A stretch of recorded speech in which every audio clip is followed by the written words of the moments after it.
Polygon Riviera est un projet qui est une nouvelle étape en fait dans le développement d'Unibail-Rodamco, dans sa technologie, si je puis me permettre, de développement des centres commerciaux. Après l'ouverture d'Aéroville en octobre 2013, qui marquait déjà une grande avancée sur le développement de nos nouveaux centres,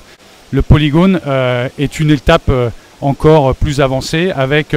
un parcours d'art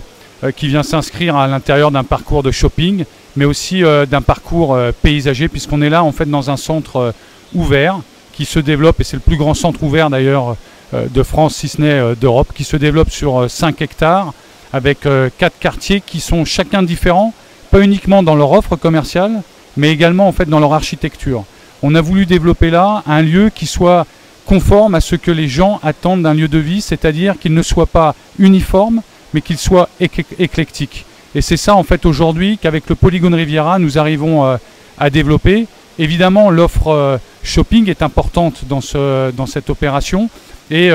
nous sommes assez fiers de pouvoir annoncer qu'une fois encore, dans un centre commercial d'Unibail-Rodamco, nous faisons des premières. Nous faisons la première ouverture d'Another Stories dans un centre commercial en France. Nous faisons la première ouverture d'un magasin Reiss en France. Voilà donc en quelques points ce qui fait aujourd'hui de Polygon Riviera une évolution en fait importante dans le développement des centres commerciaux d'Unibail-Rodamco.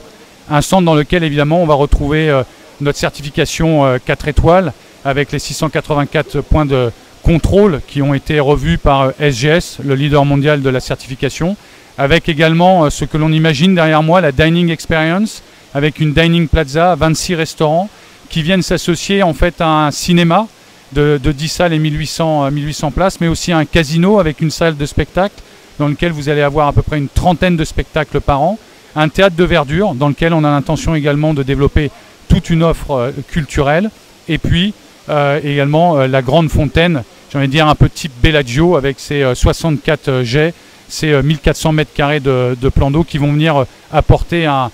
festival de couleurs, de lumière, de sons et d'ambiance musicale.